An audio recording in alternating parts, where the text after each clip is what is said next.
Hello everyone! I am so happy that you are here and welcome to lesson number 331 of A Course in Miracles. What is the ego? The ego is idolatry, the sign of limited and separate self, born in a body, doomed to suffer and to end its life in death. It is the will that sees the will of God as enemy and takes a form in which it is denied. The ego is the proof that strength is weak and love is fearful. Life is really death, and what opposes God alone is true. The ego is insane.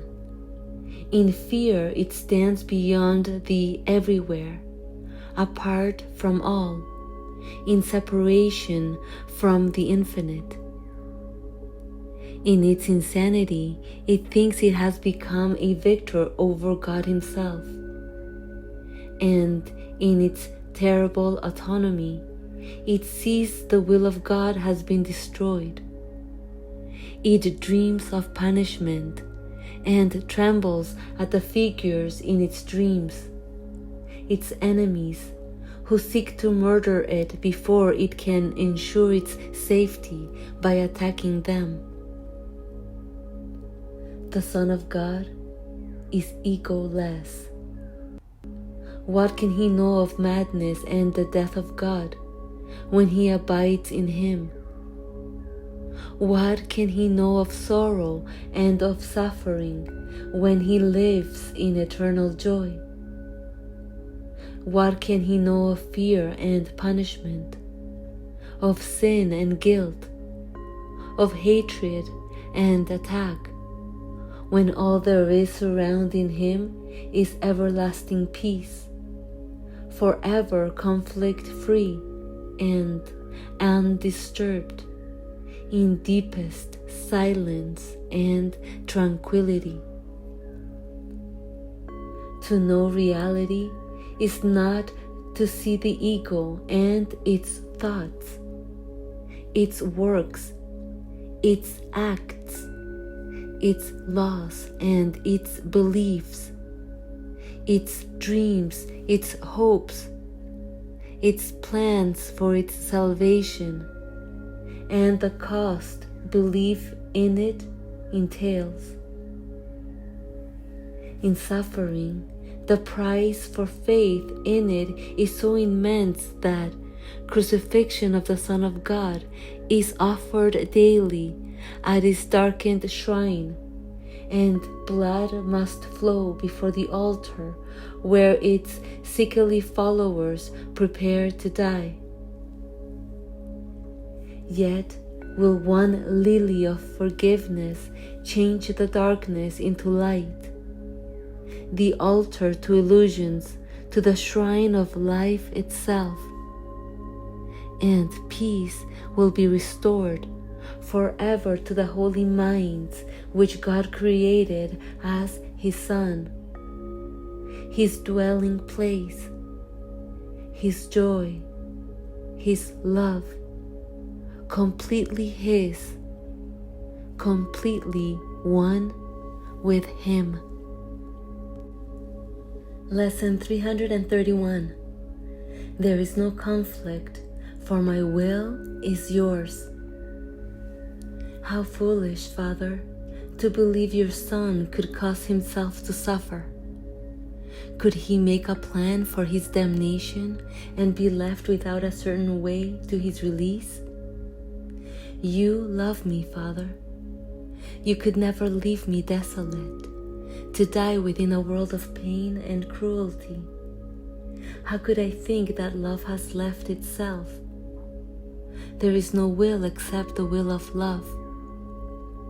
Fear is a dream and has no will that can conflict with yours.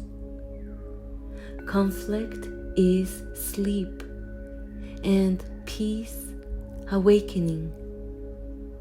Death is illusion, life eternal truth. There is no opposition to your will. There is no conflict, for my will is yours. Forgiveness shows us that God's will is one and that we share it. Let us look upon the holy sights forgiveness shows today, that we may find the peace of God. Amen.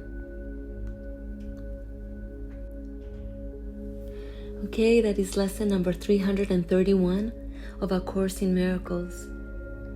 There is no conflict, for my will is yours. Absolutely. There is no conflict, no opposition. There is nothing except what the body-mind makes up. And the body-mind, although illusory, imagines that its identity is the body, separate from other bodies, with a separate mind and will from love. Thinking it thinks. Thinking it exists. Thinking it was born and that one day it will die, like all the rest. And it is because of this erroneous thinking, multiplied by 8 billion illusory minds that think they think, that the illusion of separation is maintained, sustained, and upheld by all apparent separate selves, perpetuating the thinking, the illusion that we are born and live in a world of pain and cruelty, oblivious to the fact that the world is an effect of collective thoughts. And thoughts are powerful because of the boundless space in which they appear to appear. The infinite creative intelligence of love, the only mind, will, and power, without opposite. That's why all thoughts hold manifesting power. And that's why we can change our thoughts and therefore change our perception and experience of ourselves and the world, seemingly shifting from the illusory perception of I am the body to the perceptionless perception of I am nobody.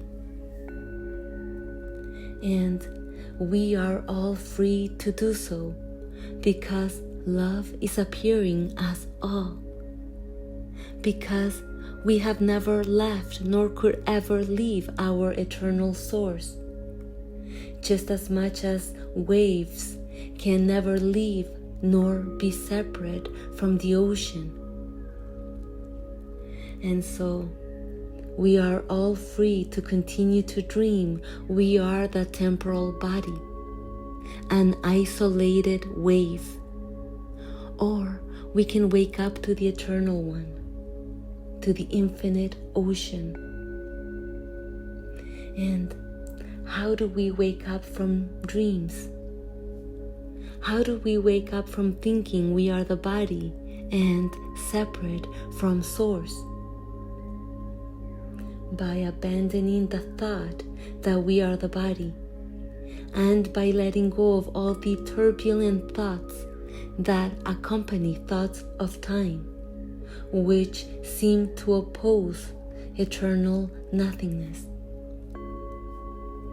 We can wake up from our illusions by emptying our apparent minds from stories of time, from attack thoughts, from guilt, from shame, from resentments, from doubts, from fears, from limits, from understanding, from knowing, from all ego concerns, and prioritizing love's presence until empty of self. We can wake up to the will of love, to the presence of love, by focusing our attention on what dispels thoughts, presence.